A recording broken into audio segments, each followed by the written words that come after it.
Hello, everyone. Today I have something really special for you, and that is an interview with author David Dalglish. I recently reviewed his novel, The Radiant King, and I really enjoyed it. So he agreed to have a conversation with me. We were planning on going for an hour and went, as you can see, far over that. This is spoiler free for the first probably hour, and then we get into spoilers for the last 20 minutes. If you haven't picked up The Radiant King, I strongly recommend that you do. I think it's really a great novel. Does some really interesting things there. But I also wanted to shout out that David has another trilogy that is being published by Orbit this year, and it's called Level Unknown. It's lit RPG, which I haven't read before, but he said this is very Dark Souls inspired, which that got my attention. So Level Unknown, the first book was released in January, and then books 2 and 3 are going to be released in May and September. So wanted to be sure we shout out that before the conversation. But yeah, thanks for watching this. Hope you enjoy the full talk. My camera is a bit scratchy at the beginning, but it clears up pretty fast. So yeah, just bear with me. All right, here we go. All right. Well, thank you everybody for watching this here today. I've got a little bit of something different, and that is we've got David Dalglish here in the house. As you guys know, I recently put out a video for The Radiant King, which is a new book from him, which I very much enjoyed. And David and I chatted a little bit, and he said he'd be more than willing to have a conversation about this book and sort of his work in general. And so I kind of jumped at that opportunity. David, I looked up him on Wikipedia once I knew we were going to have this conversation, and I counted over 30 books that you've published over the last 15 years or so. Is that about right? It's up to like 32. I have no idea how up to date that Wikipedia article is. That was a birthday present from a friend of mine who apparently spent like 6 months trying to get Wikipedia to allow him to make that article. So Sure. I've reached the point where I have to stop and count because it's like 33 now, I think. But like some of them have not been published yet, so yeah, it's a lot. So for The Radiant King being your newest book, why don't you just introduce what it's about and give a brief pitch for it, if you wouldn't mind. The main pitch for The Radiant King, the idea I eventually settled on that became this book, is the idea of 6 siblings who, simply put, can't die. For good or ill, they cannot die. If you chop off their head, it will eventually get stuck back on. If they starve to death, they'll wake up a few days later. If you burn them alive, which is how the book opens, one of the brothers actually burning himself to death on a pyre, the ash and the bones will gather up, and 50, 60, 70 years later, they'll get back up. And then just exploring just what that kind of life would result among these 6 siblings who they also possess a magic that is inherent to why they cannot die. And they've gone through ages where they've been heroes. They've gone through ages where they've ruled. They've gone through ages where they've been in exile. And with Radiant King, a time gap has happened, and they've eventually sworn off, we're not going to rule, we're not going to hold power, we're just going to live our lives just kind of under the radar, if you will. One of the brothers basically breaks that vow they've held, and not only sets himself up as a king, but founds his own religion. And the other siblings basically have to band together to like, well, you broke one of our rules. But because they themselves also cannot wield any power, they cannot wield thrones, they basically need someone to do a proxy war. So they find a Joan of Arc character named Isabel, who is looking at the encroaching empire that this brother Eder has founded, and starts being manipulated by 2 of the siblings in particular, and then slowly building out the war that follows and establishing some of the more weird elements of the story from there.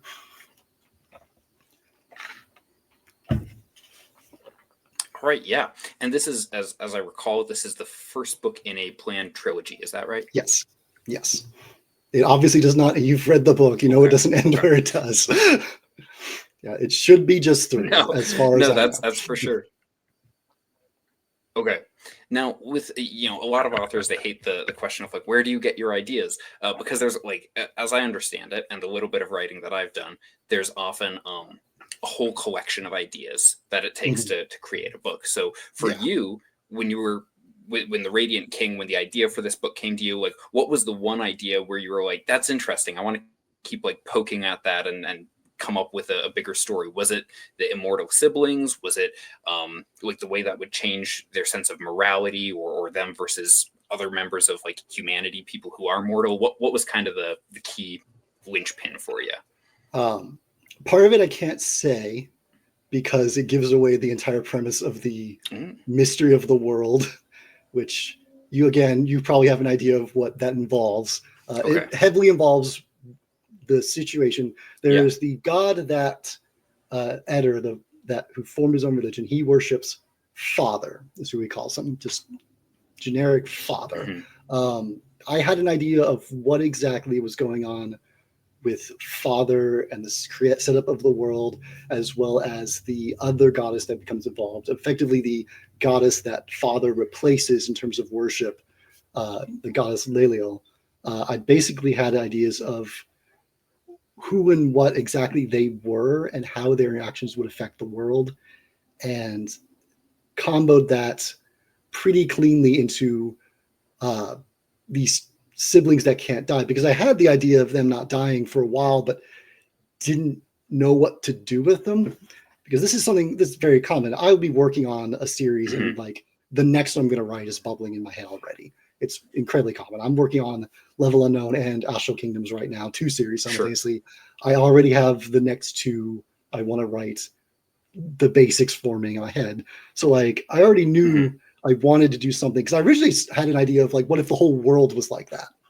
How messed up a world that would be if everyone who died like came back to life at like midnight, like, and how messed up that would be. Because if there's anything that influenced, there was like an article on Cracked of all things I read like 15 years ago that was like why certain superpowers would suck, and one of them was immortality. It was like, okay, imagine you get like trapped in a rock slide underneath a bunch of boulders and no one knows you're there. Congrats, you're now going to like be stuck, under a rock, unable to free yourself for like several decades, and how miserable and awful that would be. And that basically stuck with me forever.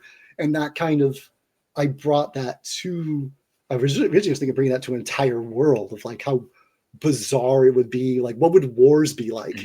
Was like an example. I was like, all right, well, I guess you're trying to capture people and like the way it would affect. But I moved away from that because it was so bizarre and would involve, I think, a bit too much of a leap for most readers. And also I didn't know what to do with it. Because I originally thought about, well, what if I start reintroducing actual death to this world? And then I was like, well, that's no fun, because now I'm taking the one unique thing from this world away from it. So when I narrowed it down to 6, there's an immediate question, all right, well, why just these 6? And then I just kept, well, what's the why? What is the explanation? Why would 6 people not be able to die? Why would they have these powers? Why would they be wandering around? And I basically took that and built it out and kept spiraling it out, and basically went from there. And it got several, but you nailed, Berserk was an influence, though I doubt in the way you would predict, actually. Okay. Which I guess I can talk about that, because you mentioned Berserk plenty. I love the tone and the vibes of Berserk are absolutely in this novel, especially the way Berserk has, like, especially the Golden Age arc in particular, has like very low fantasy feel, and then a giant demon will show up. So like like there's like low fantasy, but there's this like bubbling little underbelly of like something's wrong, something is strange, something is scary, and I very much liked that vibes, and I did channel some of that. But no, I had actually started on the novel, but I had not. I'd watched there was like an animated movie of it, like I watched when I was in high school, like forever ago, and didn't really know much about it. And then I picked up Berserk. I had actually read it while I had already been working on Radiant King, which also probably had its influence even more keenly felt.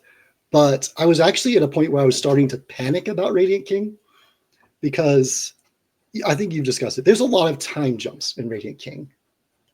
Leap forward, because I'm trying to set up the scenario where Isabel is like this minor little lordling with not a big army, but then like the 2 main siblings that are mostly pushing the story along, Sariel and Farron.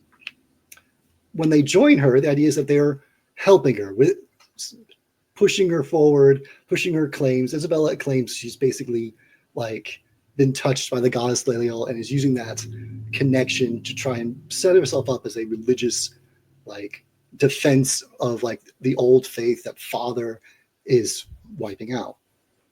So like I'm trying to go from her being like a fledgling little lord to building up like an actual kingdom to then forming like a full empire and then launching this giant war. And I was like looking at all I was going to have to do. I was like, oh my gosh. I was like, this book is going to be so long, to the point that I was starting to think that what is now the climax of Radiant King was not going to be in the book. That was going to be like the end of book 2. And okay, again, you've read it. You can imagine how much that removes from the book if I don't have the finale, which is easily the best part of the book and the thing that everyone remembers. I was like, I can't not have that. But like my publisher, my editor is going to kill me if I show up with like, hey, I know I said it was going to be like 140, 150,000 words. So here's my 250,000 word novel that I'm going to be mad about. But I was reading the Golden Age arc of Berserk, and I realized I just kind of realized like there were just massive time jumps. Just flip the page, and you would just see, and it was just, hey, now they're in a battle, and hey, now this is happening, and it was just like you got this feeling. It was like, hey, we'll catch you up on the important stuff, and that's what I was like. Right. Yeah. I can do that.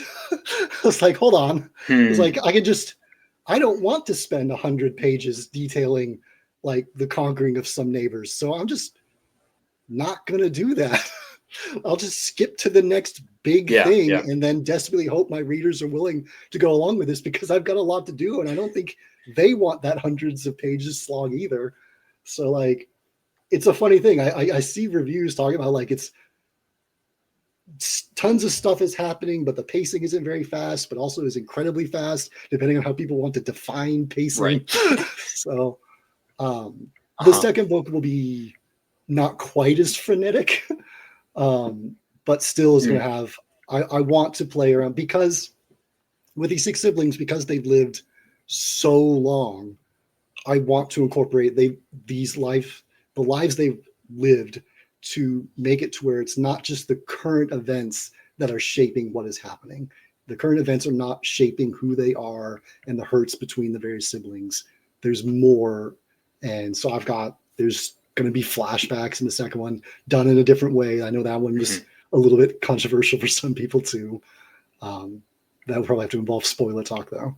So no, I saw someone, because I was just, after I read it, I looked up some reviews to be like, what did other people think of this? And I did see a few people, because there is a flashback in the second half of the book that goes on for a while, that gives us some really important context about a couple of the main characters.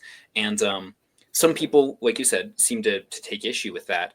And speaking for myself, like that was one of the moments where I was like, oh, like he's doing something different here than what I thought at all. Like, you get the impression that there's some backstory, but even though like we know for the entire book that these characters are immortal, that they have this resurrection, still my mind just defaults to they've lived for about 50 years or so, 20 years or so, whatever it may, an average lifespan. And so I'm not thinking about hundreds and hundreds, if not thousands of years of history where the only people that they've known for that massive period of time is their other siblings and the conflicts that have happened. So that flashback, which goes into some of the backstory there, for me was one of the parts where I was like, oh, I did not expect this. So I really like that. It's one of my favorite parts in the book.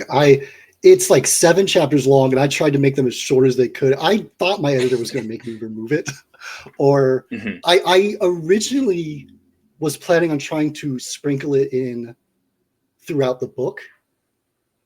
But like I was already doing the time leaps for the beginning of the book. So I was just like, I'm already going to have people trying to follow these leaps in time forward. I'm not sure I want to then also in the middle of those start putting flashes backwards, all containing the same characters, and make sure that people can follow that, hey, this section takes place 500 years ago. This section takes place 400 years ago. Right. This section takes place 350 years ago. So like I was like, all right, you know what? I'm just gonna put them all in just one rapid fire barrage. And I love that section. I loved and the ending in particular, because like one of the characters, try and keep it somewhat vague, one of the characters does the I have a brooding past. I did something bad. I've got a dark past. Yeah. And often when you have like a protagonist, or I'm not sure how much of a protagonist any of these characters actually are, there's often at times you'll have like, oh, I've done such dark things in my long past, and then you find out the dark thing they did was like they were like helping an old lady across the street and accidentally caused a car wreck or something. And I was like, no, this character did something really bad, like shockingly, awfully going to change your opinion of the character bad. And I tried to play around with the expectations of who had done what, because you basically know that there was like a big empire hundreds of years ago, and there's basically an age of heroes. And well, these siblings were those heroes. You know, they had their moment where they tried to be big epic heroes, but it's the situation of they always stay in the same bodies. They always look the same, sound the same. So like anytime they rise to any sort of prominence or famous, they have to then like exile themselves because they cannot. It's like, I was like, once you've established all this some epic hero, like you can't live the normal life, and people are going to start noticing you're not aging. It was fun having them deal with that. Like Farron, one of the main characters, he's the sentimental one. He will often marry someone, and then like as she starts to get older, they have to start moving around, and then like they start lying, and he starts pretending she's his mom because the age gap that between he looks like he's 30, she looks 60s. They have to like lie about who they are, and then eventually she'll pass away, and then it's like, well, okay. And then Farron being Farron, he sulks and he's sad, and then he starts the process all over again. Yeah. Well, and one of the things that I mentioned in my review, and we've kind of been talking about it a little bit, is just the way, like how much stuff is just in this one book. I think what I said in my review was you have like a trilogy's worth of material just in this first book, like of a trilogy. One of the authors that I'll often that I love and like talking about is Gene Wolfe. And one of the things that Wolfe does is just this, where he takes where authors will take like 3 or 4 ideas and put it in a book. Like Wolfe has like 27 and puts them, in one book, and still has the book be like 200 pages. And so for me, like I do enjoy large fantasy books, but they can be exhausting, and sometimes I get irritated if I feel like the author is just kind of spinning his wheels, or feels like maybe there's some time or pages being wasted. And not to say that there's never like slow moments or moments where we're just spending time with the characters in this one, but I really appreciated just how streamlined it felt. Like we're not like you alluded to, we're not spending, and here's 50 more pages of us going over here and then conquering this nation, and then all of that was kind of left, and it's left with a very very like trim product as far as I don't know. Yeah, I just feel like it's streamlined, which I like. So what's funny is that this is probably the slowest of all the books I've ever written. This is me taking my time. No kidding. I don't know. Have you read any of, say, the R.A. Salvatore's Driss books, for example? No, I haven't. No. Okay. I grew up like devouring them in particular, the Driss novels, and they're very D&D. They're extremely action heavy. Lots of fighting, lots of over-the-top magic, very D&D, trying to hit that Dungeons and Dragons vibe of a party just going from conflict to conflict. So like that's like what shaped me. Like I read like one of the trilogies I read like every year in like throughout all of high school. And I ended up like eventually finding out that like Salvatore was heavily influenced by David Gemmell, because I had one of the one of our reviewers, Mihir Wanju, he was like, "Oh, you need to read David Gemmell. Your writing is exactly like David Gemmell's." I was like, "What?" So I read it. I'm like, "Oh, yeah, no, I get it." David Gemmell heavily influenced R.A. Salvatore. So I was like reading some of his older stuff, and it was like so similar to my own. So like my early stuff, particularly self-published stuff, and eventually like Shoutdance, extremely fast-paced. With Dance of Cloaks in particular, which is the book that was successful enough that Orbit Books basically came to me and was like, "We want that." I was like, "Okay." I was like, every single chapter was like 3,000 words, and like 1,000 of it was like some opening like stinger, and then like there'd be a break, and then like there'd be like the remaining 2,000 words. And that was like every chapter. Like every freaking chapter was like 2 point of views with someone dying in one of them. It's just I've tried to replicate that madness, and I cannot do it anymore. So like Soulkeeper I've done a bunch of series. Soulkeeper, I did 20 some novels set in the same world. And then I branched out into Seraphim, which is a trilogy, and then I wrote Soulkeeper, which is a trilogy. That was like the first one I actually tried to slow down and be like, okay, let's take a breather. Let's build out the world instead of giving people these tiny little flashes and just kind of slamming through everything.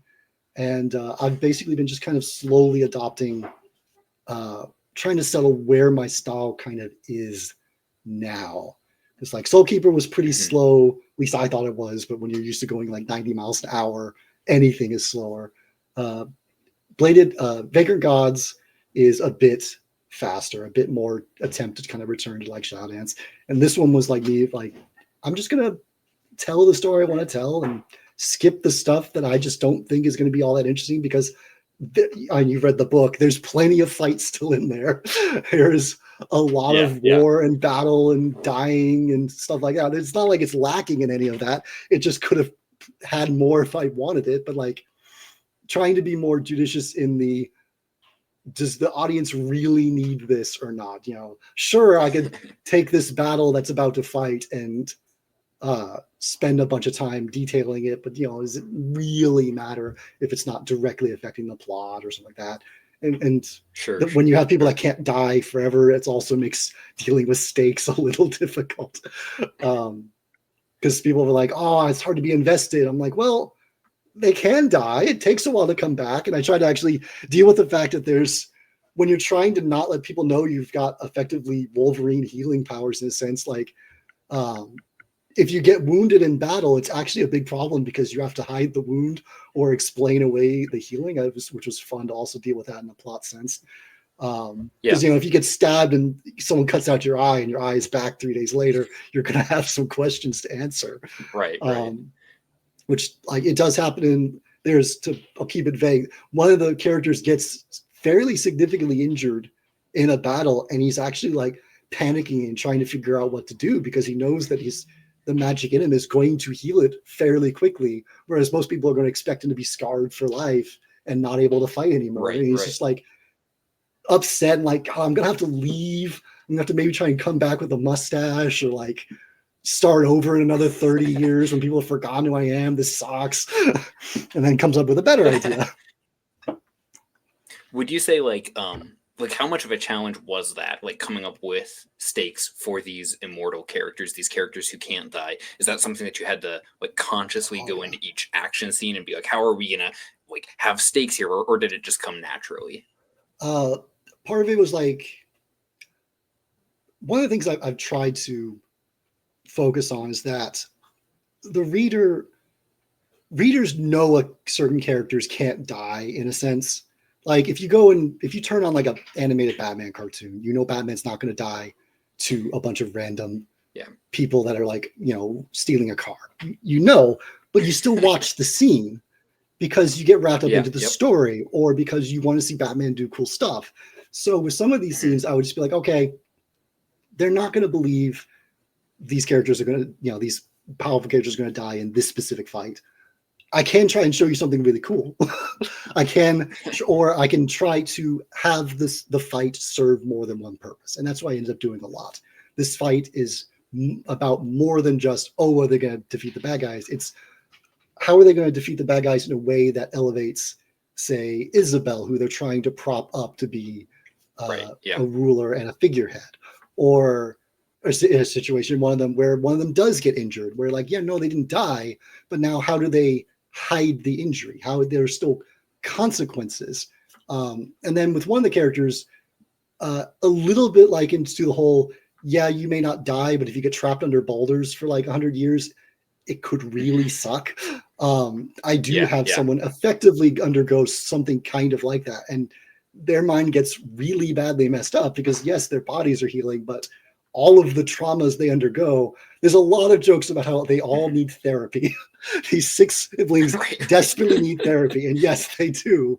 Because this story actually started out, the other inspiration for this, I once posted on social media a joke that like I love writing villain point of views. And this was in the 3rd book of the Vagrant Gods has like 4 different villain point of views in it. And I was just like, and they're always the easiest chapters for me to write. So I joked, what if I just wrote a novel that was nothing but villain point of views? It'd be the easiest novel I've ever written. I'll just fly through it. And I just made a little joke of like the Captain Crunch box was just oops, all villains. And that got way more positive response than I had ever anticipated. Or a whole bunch of people like, I'd read that. So like this book actually started as the Oops All Villains novel as well, which if you look at the cast, other than Farron, they're all kind of terrible people. And so like, they're all, how do you make a bunch of terrible people interesting? Well, you make them messed up in the head and badly damaged and exhausted, and they all kind of desperately want to die but can't, and throw them into a conflict with each other, and then start messing with readers of like, well, who exactly do you root for? And there's plenty that start shifting and start cheering for Eder and his crazy little religion just because they don't trust the rest of the gang. Sure. Well, and let's touch on that for a minute, since you brought it up. So, one of those like fantasy cliches that people will talk about is like, copy and paste, insert bad replication of the Catholic Church for our villains in this fantasy novel. And like, so religion and fantasy kind of go hand in hand. But speaking as somebody who's a person of faith myself, I don't find a lot of them to be realistic feeling or compelling, even if they're made up wholesale. And I've even found that with some religions written by other people of faith, where they just didn't seem or feel realistic. And for this book, whether it's Eder's religion, whether it's Isabel's faith, I found the way that you had the characters thinking about it and processing it and dealing with conflicts about their faith or about certain people who might be trying to access deities or be in contact with them. I found that to be at least very like interesting and compelling, if not realistic as well. So I'd like to hear you talk a little bit about that, and like, what do you see as being crucial when developing a fantasy religion to make it feel realistic, if not actually real? This is actually something I've almost pretty much every series of mine has religion dealt with in some way. I mean, Bladed Faith is the Vagrant Gods trilogy. I'm sure you can figure out gods are going to play a part in that. Even when I started self-publishing way back with the Half Orcs, which was my first series, I started self-publishing. It's a clash between 2 religious institutions, and it's pretty obvious one's the good one, one's the bad one. But even starting from that point, I had a conscious effort of, okay, fine, I'm making this one the bad one, but why would people still worship it? Because this was something that bothered me about anytime you would like, especially some of the more like pulpy stuff. You watch like, the Conan movie or whatever, and here's the evil religion that's sacrificing its followers and turning them into monsters. And I'd be like, why would you worship that? What does that religion offer that would make you want to believe in it, want to adhere to it? And so I worked really hard to like, yes, here's the evil one, but like I gave them tenets and beliefs that would resonate, that people would hear and go, wait, maybe they have a point. And that's basically anytime I want a religion that's like, I want it to be clearly potentially bad, I always make sure there's still enough that they'll say or do that inspires that. Well, hold on, wait. Maybe they're onto something. Well, so with the Astral Kingdoms, and it's the whole idea is the editor's trying to instill this belief in Father, but with Astral Kingdoms, there's a very heavy feeling of reincarnation and past lives. So, and the thing about these 6 siblings is they can actually see them. They can actually see into basically a person's soul and see all of their past lives. And Eder taps into that very specifically with the idea of you can go to heaven, but you need redeemed not just from this life's sin, but all of them. And then just kind of focusing on that and like, okay, I don't need to go much farther than that to even make this religion seem iffy, because it's still very heavy emphasis on the sin aspect. And then the methods of redemption are not great.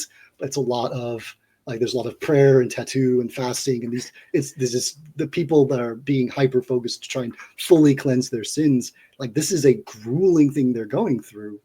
But like, the other key thing I've always tried to make sure is the people who are leading these religions. There are some villains that you can be like, oh, like a Stephen King villain would be a good example of this. Like, someone that's at the head of a religion but doesn't actually believe it, is just using it for power. They're just a terrible person that's gotten themselves.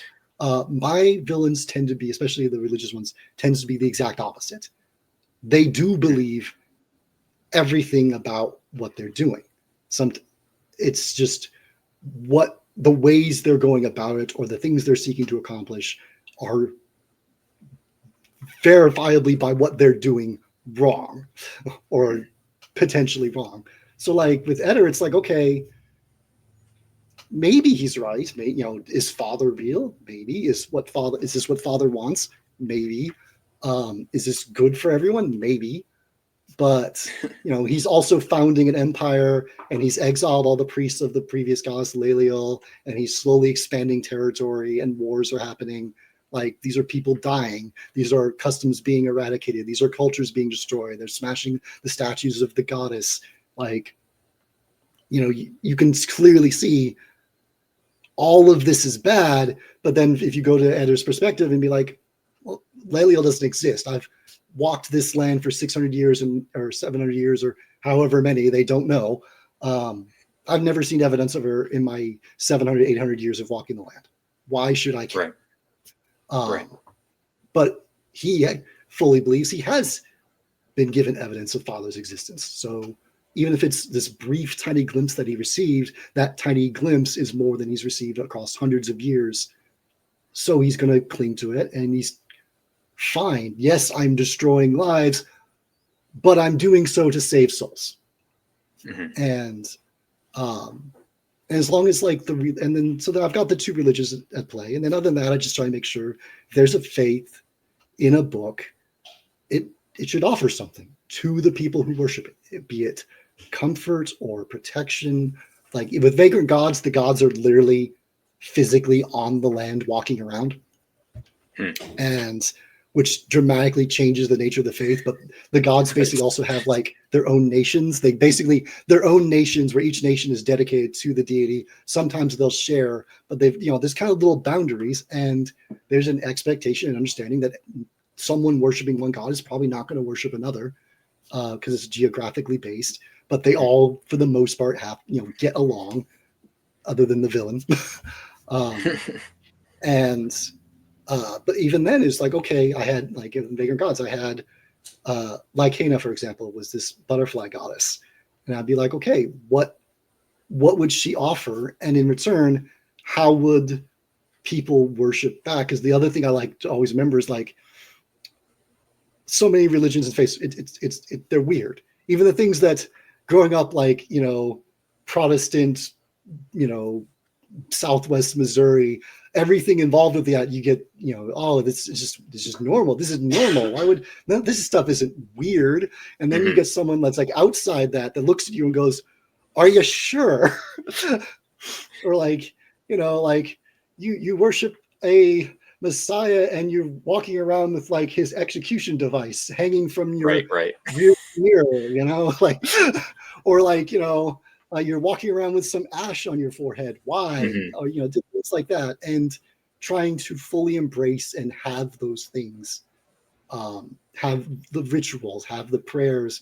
And the thing that I can do with here is like, well, in a fantasy setting, these prayers, these rituals, they often can have actual material, observable, repeatable results. Like Vagrant Gods in particular was fascinating because like the gods literally walking around. Mhm. So like the ideas of like, you know, do they exist or not are thoroughly irrelevant. That's not a conversation people have. Or like which religion is the right one. That's not a conversation people have. Instead Sure. becomes what are the expectations you have from the deity protecting you? And what are the expectations upon you to show proper worship to that god? What is the transaction happening? What is, because in Vagrant Gods, this basically the amount of faith in a deity is directly proportional to the strength of that deity. It's a very small god from Terry Pratchett, honestly. Just imagine lots and lots of turtles. Sure. So it's, and there's, so like, okay, you have a lot of worshipers, but what does that mean? How do you, and then like at the same time, you've got these deities that are walking around and like, you know, do they create a little utopia or do they, you know, and so like, what's the limits?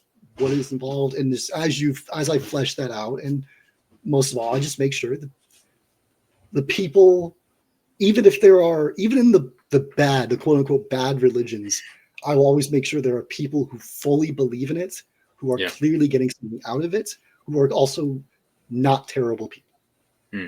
And when you see someone that you know is not a terrible person, fully believing in a faith and trying their best to worship it, you can sit there and be like, no, you don't want to be doing that, but you can understand why they're doing it. And the moment you start understanding why that person's doing that, you start getting the feeling that this religion has something to it, is real, has the various, I try not to go too far. I don't have like a Bible of like all this stuff. I think the most I ever went into a religion was in Soulkeeper, and the Three Sisters there. I have like I still have a giant book. I wrote like tons of actual scriptures that they followed, and I built out like the full hierarchy of like the church and its three wings and stuff like that.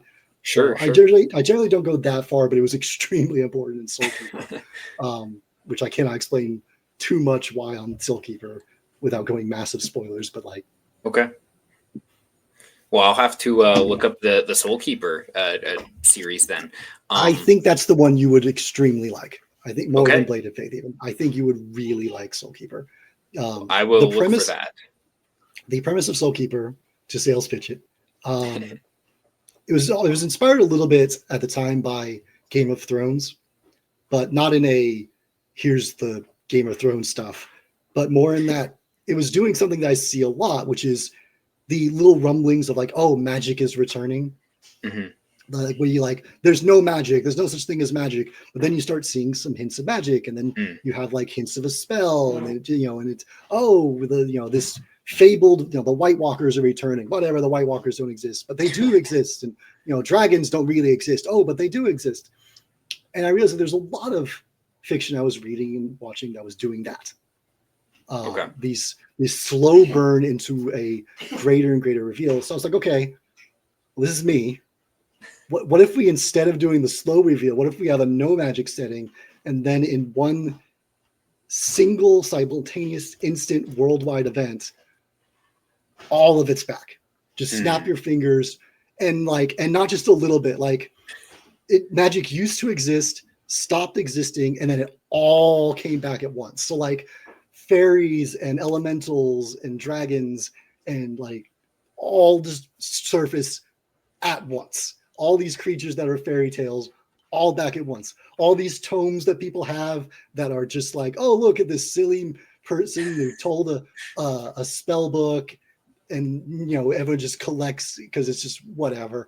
All of them now work. Everyone's digging through bookshelves looking for magic tomes because they can actually cast fireballs now, and everyone's trying to figure out what's going on because like the creatures like, oh, leave milk out for the fairies. Well, maybe we should leave milk out for the fairies because they're out there now. And all the prayers that a lot of the priests and the priestesses have for their religion actually start working. One of the main characters is a priestess, and she like prays over someone who's sick and like freaks out because like their like illness just instantly vanishes before anyone knows what's happening, and it's just like, what the heck? I've been a priestess for 20 years. I've prayed over a lot of people. I've never seen a broken bone mend instantaneously. Sure. So that's it, and it's about like humanity trying to figure out what is going on, what their place is in it, and like the massive social upheaval of like the religious institution that pretty much controls the entire nation, trying to suddenly explain and readapt all of its canon to, there's 3 goddesses and they create humanity and humanity is the best. Well, there's dragons over there now and they don't give a crap about the human goddesses. We might need to adjust our scripture. So faith in one is very important to that one, and Okay. I think you like it. Sure. No, I'll have to check that out. So with the whole question of faith, for a lot of people, especially like religious people, their sense of morality and what's right and wrong and what the proper thing to do is at least comes from that or flows, is a natural outflowing of a sense of faith. So for these 6 siblings who, I don't know if you'd say like they're beyond faith, but they have a greater understanding of it than say normal people do. How did you develop like their individual senses of what's right and wrong, what's moral or immoral? Because with certain characters, I think one of the, I won't say who, but with one of the characters specifically, I remember following her and being like, okay, she seems to be more or less on track. And then there were some like shocking moments, at least to me, it was shocking of like, what, like just callous disregard for other people or for other human lives. And then I stopped and thought about it and was like, okay, somebody who's been around for these many hundreds of years, who's been through the things that this character has, it made sense to me how different they perceived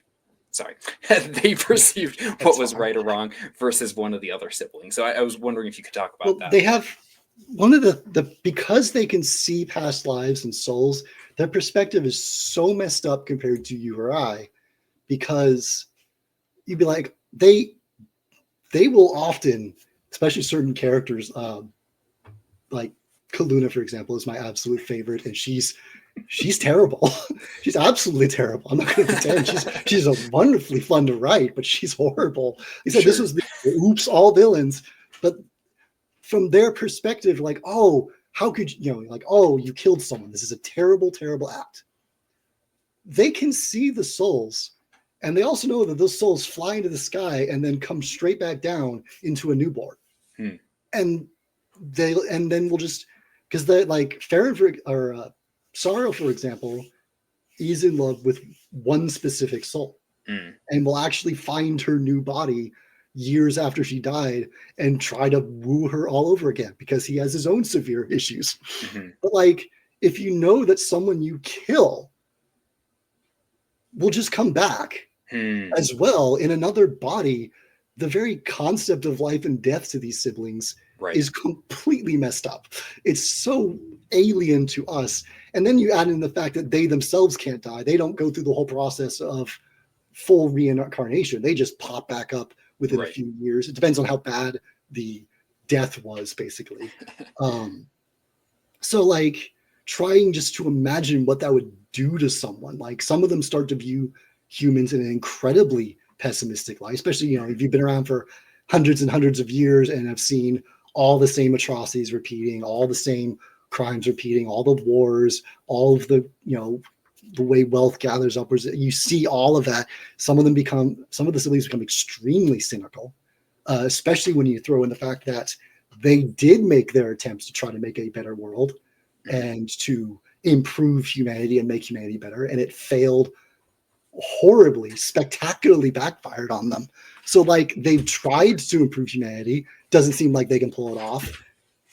They know that this population is just constantly being reborn. They can even see these past lives, and it becomes a giant for some of them. They either become cynical, that just none of it matters. Some of them become just kind of sentimental. Farron basically becomes very sentimental and attached only to the present. I'm just going to enjoy the present because what else? It just doesn't matter. I might as well. Right.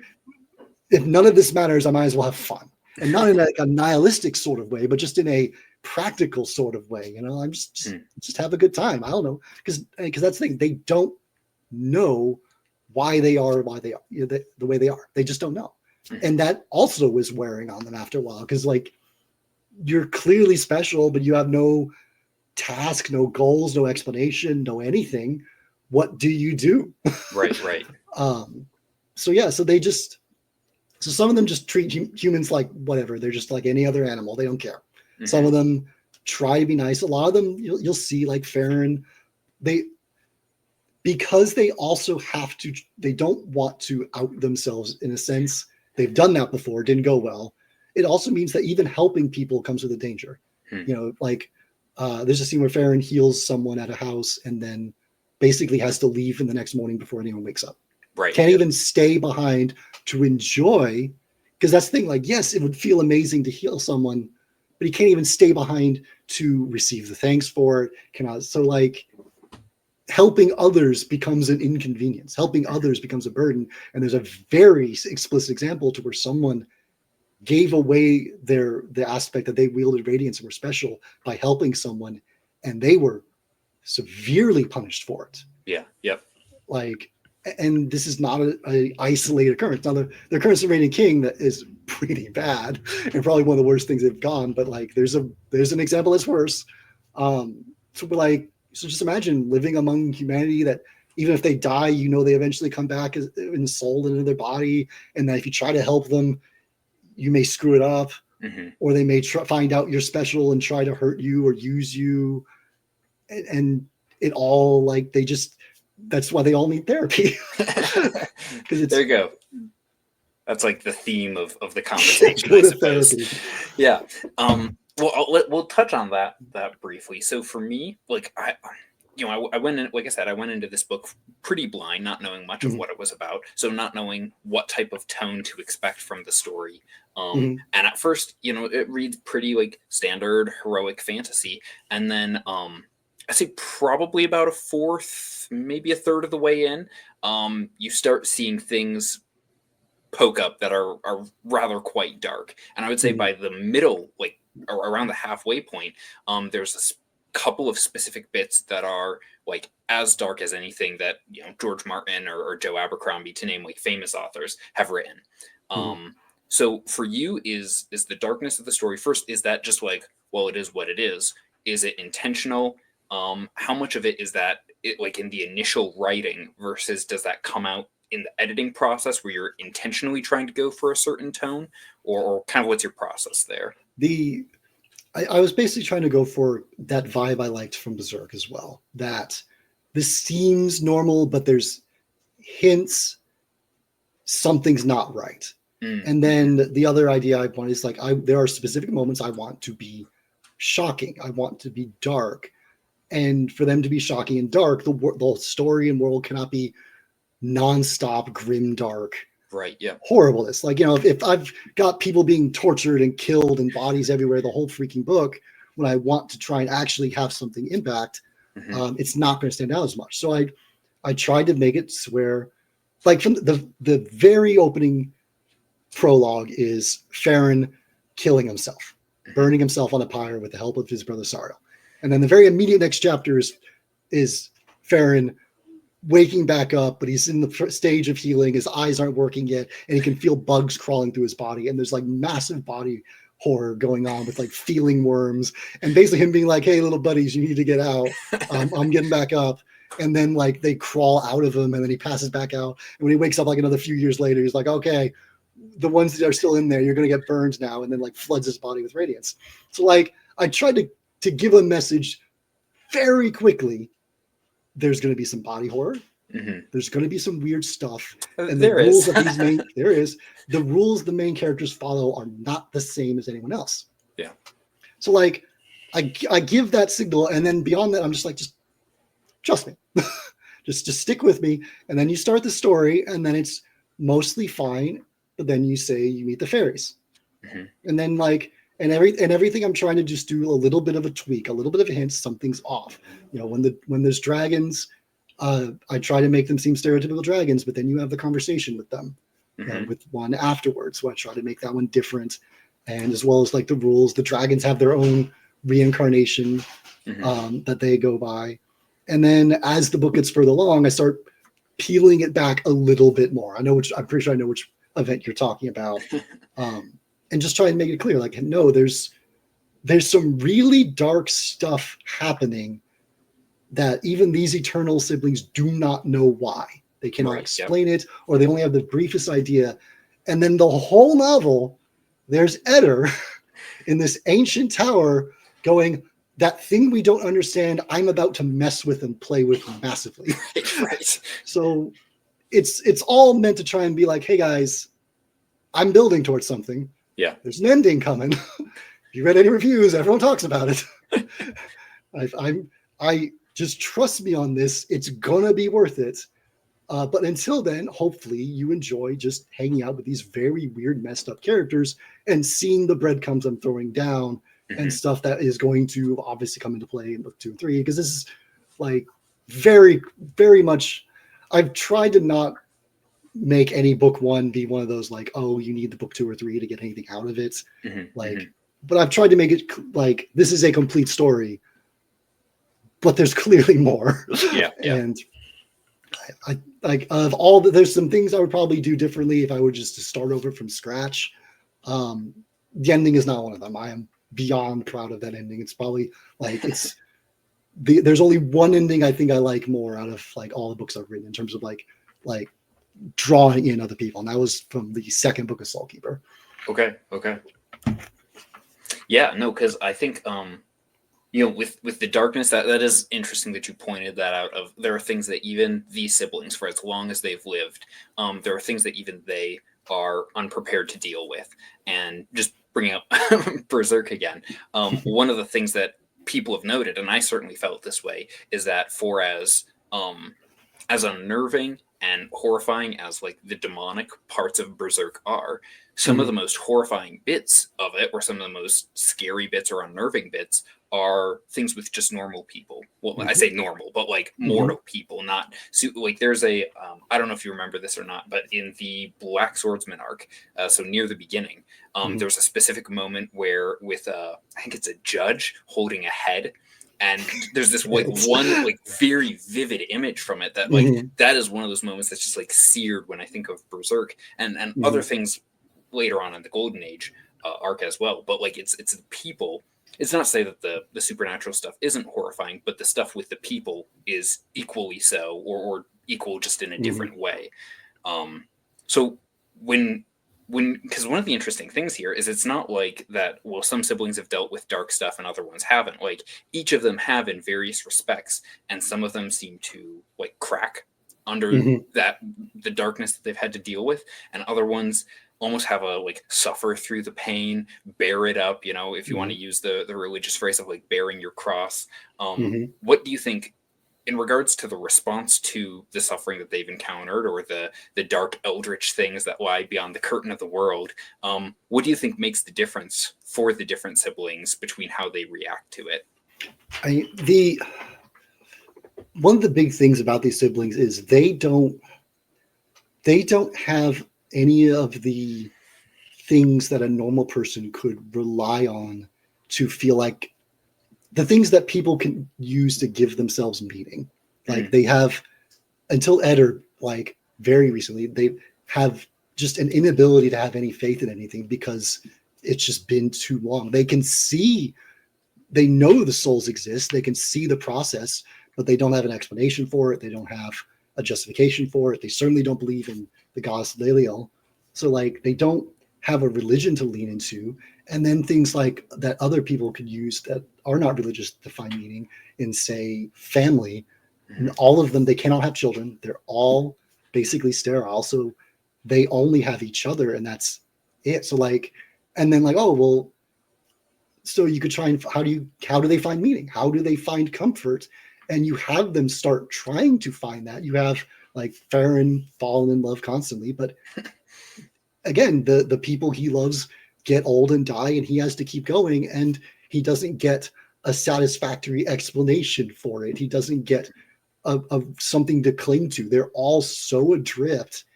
And even in the thing of like, well, I'll get, even the most cynical person be like, well, at death there is nothing, or at death I'll finally get my answer. They don't even get that. Right. They don't even get, like, even in dying, they just come back and they get no answers. They get a very brief reprieve from living, and that's it. Like, they don't even get that. So what do they do to find meaning? And that's what they try to do. Some of them tried to become legendary heroes. And the problem is, you live long enough, they start seeing the achievements of their legendary hero status accomplished and become nothing. They've tried becoming rulers of kingdoms, and that went horribly. So they don't want to do that anymore. So that's just like, some of them help people in little ways, some don't. But you can kind of see they're just adrift by this point level. Like, it's been hundreds and hundreds of years. Some of them, like Ice, they're just gone. They'll be showing up later, but like a lot of them are just exiling themselves. Like Kaluna is just alone in a swamp, just antisocial and just doesn't want to mess with people. Farron just desperately tries to live small, normal lives. Sariel's just kind of walking around with the biggest guilt complex you've ever seen. And like Isla is trying to be like, she wants to be the noble one, the strong noble one, like that, like mediates for the other siblings, but she goes absent for like 50, 60 years. And then she doesn't exactly think she was the greatest at mediating the siblings either, because of the previous stuff in history. So like that's her only real purpose, and that's not gone great. So everything continuing forward with reading the second and third book, there's been a shakeup, and now they're all trying to find a new purpose. It's clear what they were doing isn't going to work anymore. It's clear, like, whatever scales the world was balanced on are tipped. And writing some of these characters, like Isla's point of view, I've written like 6 or 7 chapters. I'm about halfway through the second book right now. Like, Isla's point of views are phenomenally fun. And trying to give her a lot more character. I thought she's probably the only character I really felt like I didn't quite do enough with. And then Ice chapters, they're great too. Because I'm expanding the world building now beyond what everyone kind of knows. If you remember, for you personally, the Keon, the little rock dudes. Early on in the book, there's little rock dudes. Yes. Okay. Yes. Yeah, it was early. Yeah. We're going further. Okay. We're going down into their place, for example, sure. setting up there. So. Okay. Yeah. Well, David, I want to be respectful of your time. If you have a few more minutes, we can talk about some spoiler stuff. Okay. Yeah, good deal. Sure. So some of this might be a bit more off the cuff here.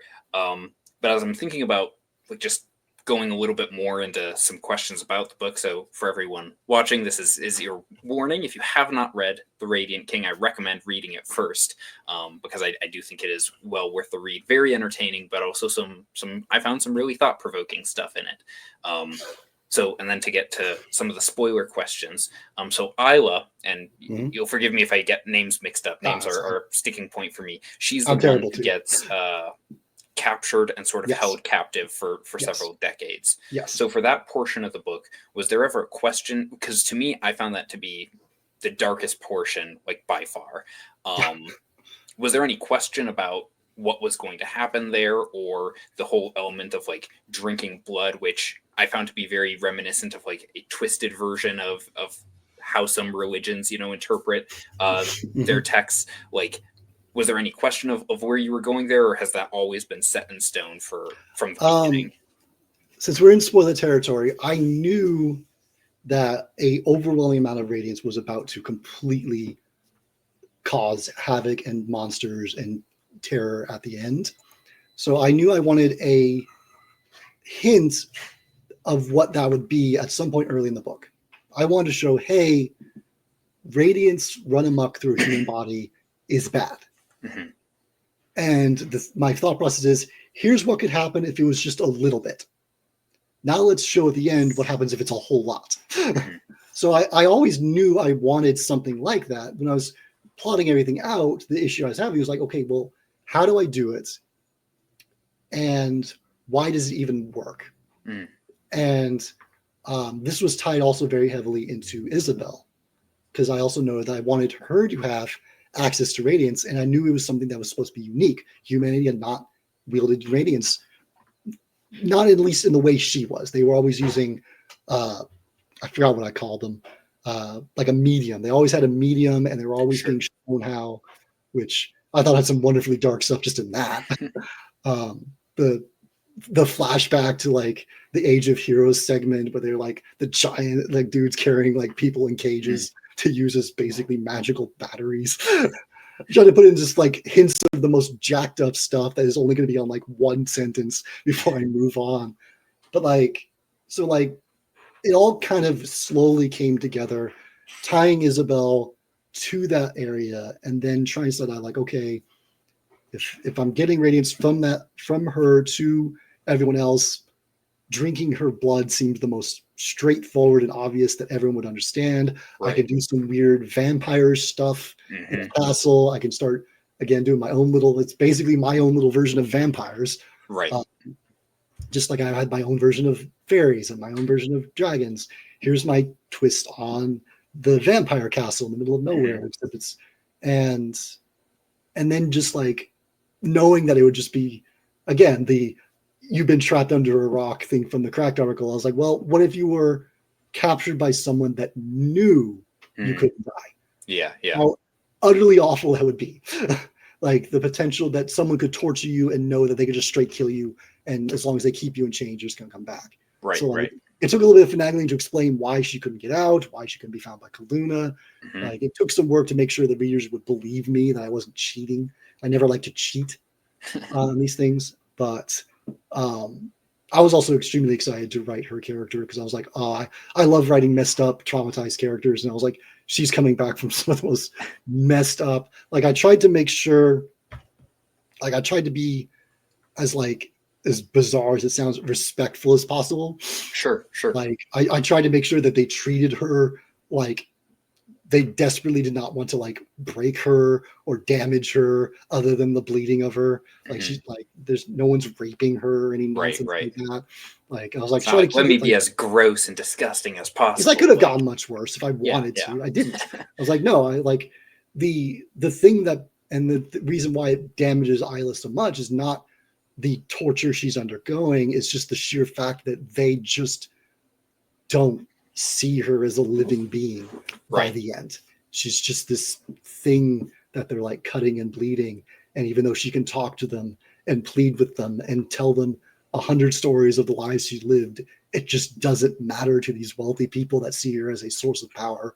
And that's it, which is then builds in the horror. Which builds in the horror from her. Yeah. And then like, and dealing with that fallout, that's the thing where she gets introduced pretty late into the story. It's probably the biggest issue with it. There's just no way to put her in sooner unless I chop up more of the beginning portion or whatever. But that's one of the reasons why I'm really enjoying her character. She's hanging out with Madeline. If you remember who Madeline is, the tiny little assistant that was in love with Eder. Oh yeah, that got turned into the winged scorpion tail. That's right. Thing. Yeah. They're hanging out now. It's great fun. Okay. And then with the whole like plot with Eder and the tower and trying to access father and sort of I almost got the idea of like sending out a beacon, how much and you can keep this vague, but I'm just wondering like where you're going with this. Like how much are we going to see those things that, like I mentioned, that are sort of like hiding just beyond the curtain? How much is that coming on stage in the next few books? By the end of the second book, I've actually written most of the some portions of the end. I bounce around a lot. By the end of the second book, you will know almost everything. The premise, what's going on, Leliel, father, the tower, you'll know all of it. I am like the whole fallout. I mean, you've got some hints of with Isabel at the end as well. and who she says she is, which if she's telling the truth, that would be someone that has a lot of information not available to the rest of the people. Right. But I guess it's just the tiniest spoiler.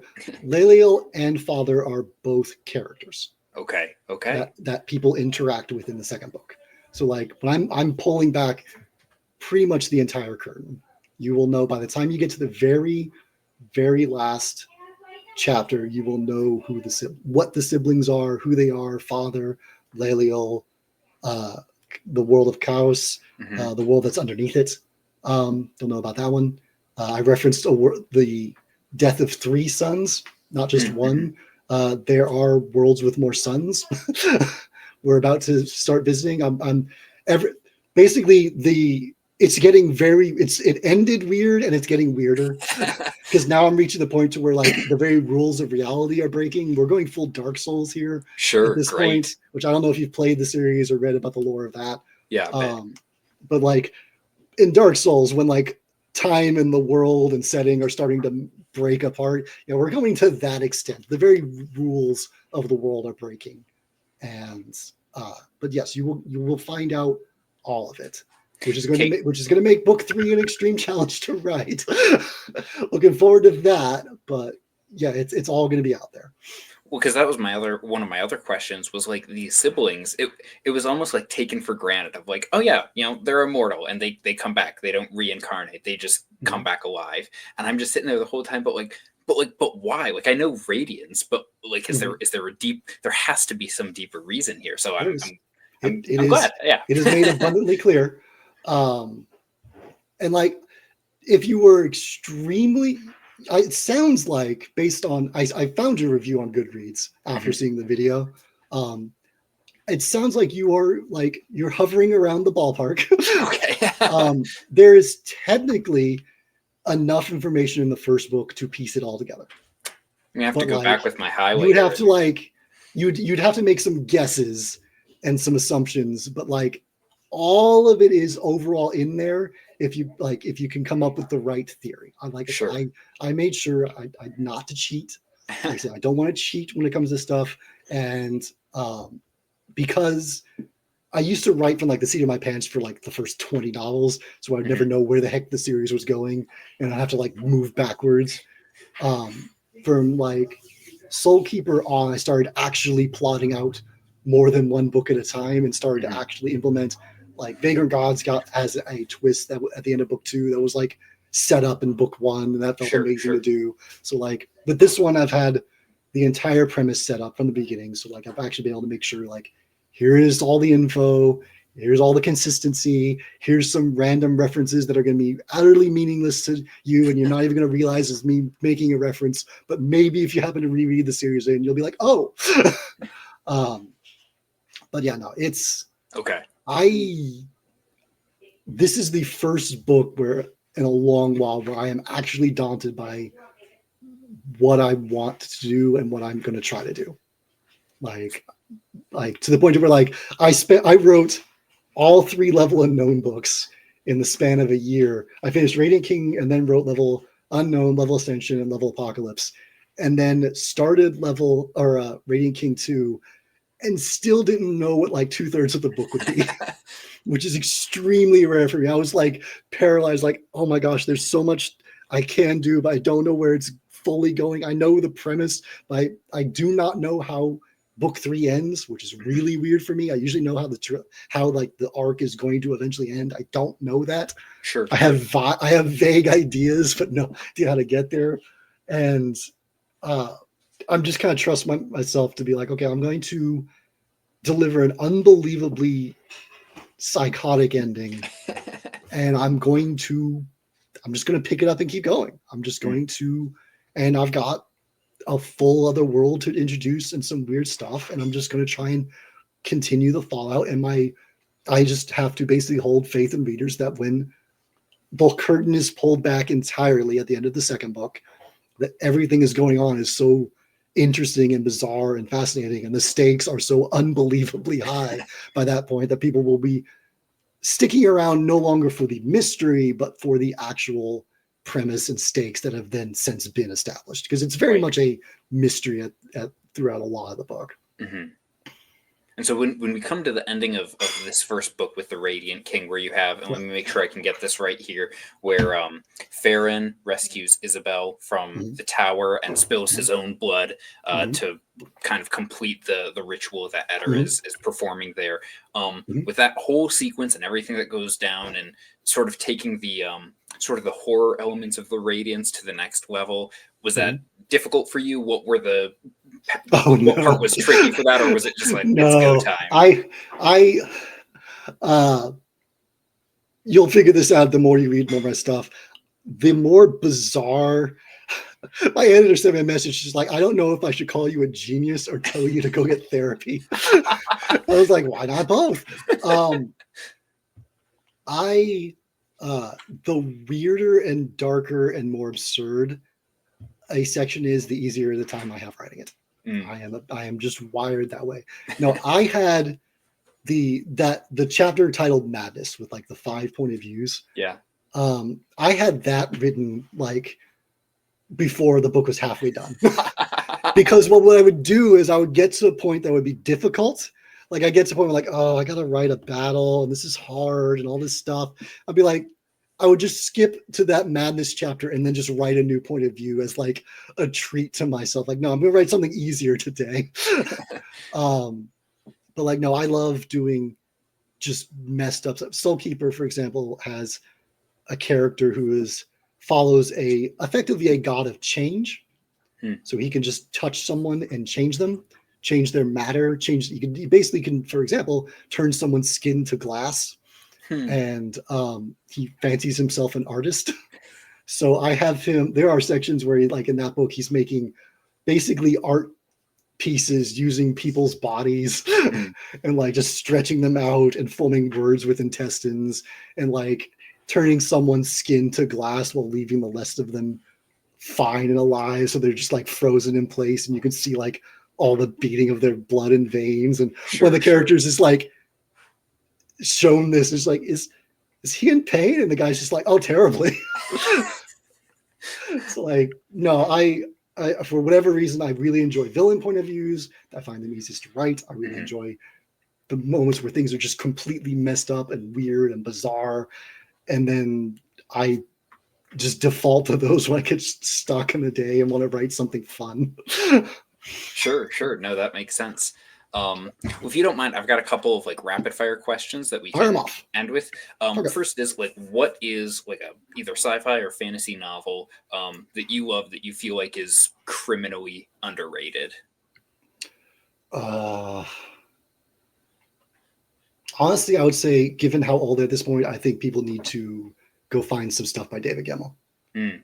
His stuff is, he's got arguably the best combat of like anyone I've read.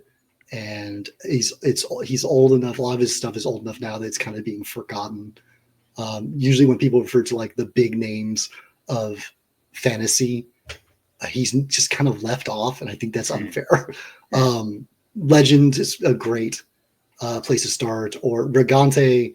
I had a friend that was just like, please read David Gemmell. Please read David Gemmell. It is so much like your stuff. And then I read Regante. I was like, holy crap. It's just him doing my Half-Orcs books, but better.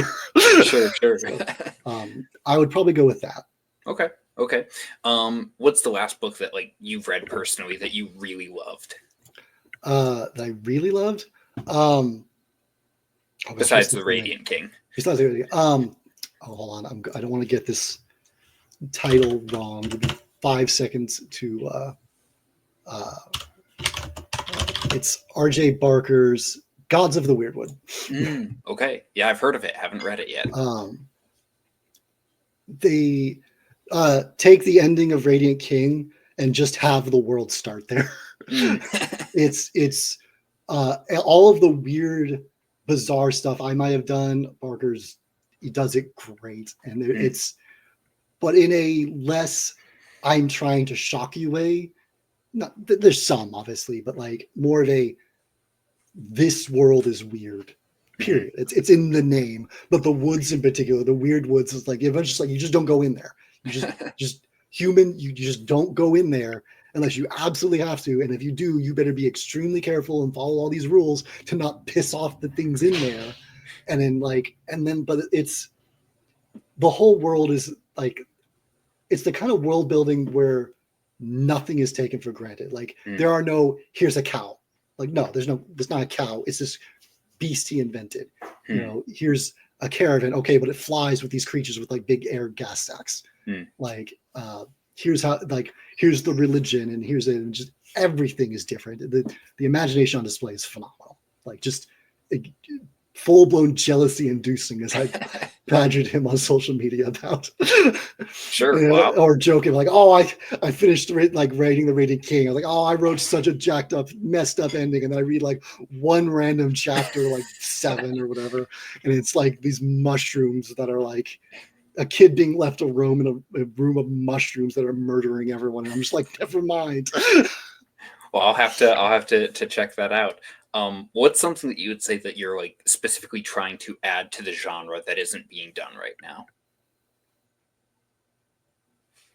I mean, at this point, it's probably a more overall old-fashioned feel, which means bucking and something.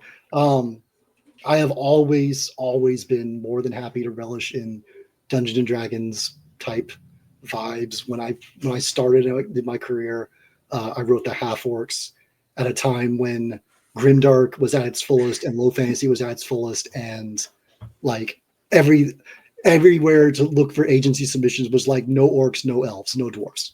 Like the Tolkienist stuff is completely out. No one wants it. And I was like, no, I think people do still.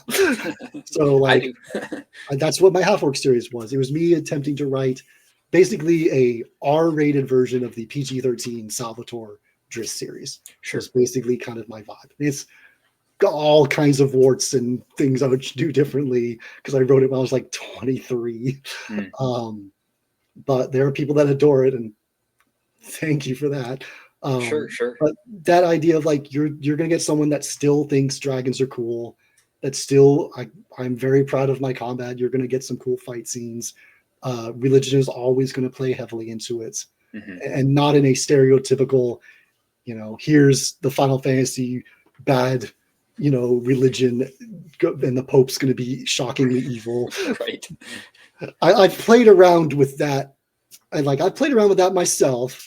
But usually with my own spin on it. Sure. But eventually you will get dark aspects, but it is not grimdark. I think is the big thing. Soulkeeper was very much my first attempt to really establish that. Briefly was kind of considering the idea of hope dark in a sense. The world is grimdark.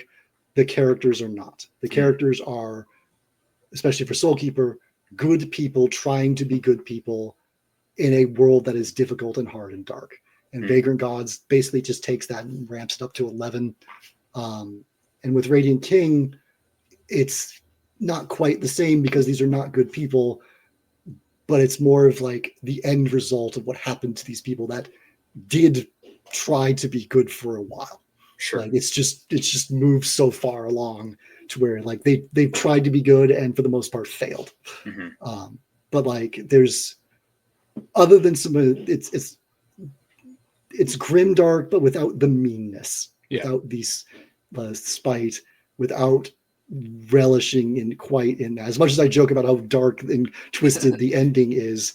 I adore these messed up characters. Even like Kaluna, I adore tiny little gremlin Kaluna when she's being the weirdest. Isla, I like when she ties the guy to the tree and just shreds him, and it's this horrible, shocking thing. I'm just sitting here, tears in my eyes as she's just breaking down because she can sense her empathy is just gone. She wants to be empathetic and can't, and it's breaking her. Yeah. So that's what you're gonna probably get from me. Sure. Well, that's a really, if I'm saying that's a great answer. I think because speaking as a reader of the genre nowadays, like I do think that's something that's missing. Of like, there's definitely a place for going dark and seeing how cruel the world can be at times. But what you described there is an angle to it that I do think is probably underrepresented now. So I guess the last question that I would have here is, do you have, it's sort of a two-parter, do you have a favorite book that you've written so far? And if either way, do you have a book of yours that you like specifically recommend as like the first one to try for new readers? Generally, like the commercial answers, the book that sold the best and launched my career and that everyone generally likes is A Dance of Cloaks. Okay. And like what I've had to start doing is I like people like, oh, what should you read of yours? And I have to give like, oh, well, it depends on what you're wanting. So like, and if you're wanting just absolute mad assassins killing other assassins and fighting happening every 5 seconds and betrayals and over the top, Dance of Cloaks. It's defined my career at this point. If you were to ask me like what is the overall best introduction of like I'm personally proud of in the world, I think it's probably still Soulkeeper. I think Soulkeeper, I think that was one where I really tried to establish. With Soulkeeper, I gave myself the restriction that I would use nothing whatsoever that you would find in a Dungeons and Dragons book. If it was in there, it was my own creation. So if there's fairies, it's a wild variant on fairies. If there's dragons, an incredibly wild variant on dragons that don't even look like dragons. Everything had to be made up from scratch. I was not going to be able to fall back and rely on anything that I might normally have in like writing the half orcs, which is very D&D-esque, and characters are throwing fireballs and sword fights, and there's orcs obviously in the name, and then there's elves. I was like, no orcs, no elves. If there's a new race of people, I'm coming up with them from scratch, and I'm going to put the effort in. And I think the reception to that was extremely positive. It felt really nice because basically just so many people like, this feels like an old-fashioned traditional fantasy where just everything's a bit different, but the central themes and the conflicts involving religion and the way the humanity is trying to deal with this resurgence in magic, all still very me. So, in terms of the absolute best book I've written, I think it's Sapphire Altar, second book of Vacant Gods. Okay. So yeah, well, I have plenty of books added to my to-read list now. So, yeah, no, well, thank you for talking to me today, David. No I really appreciate it. Like I said, I've really enjoyed the one book of yours that I've read, and can't wait to read more of them now. And is there do you have a general schedule for Radiant King 2, or is it kind of up in the air? I am halfway done with it, and Orbit usually likes a full year between delivery and publication, so I would guess some point middle of next year. Okay. Would be my guess. Sounds good. And then other than that, technically Level Ascension and Level Apocalypse both coming this year. So okay. Which we didn't even talk about that, which there's no time for that. Sure. Yeah. Well, thank you for talking today. And yeah, guys, I will see you next time.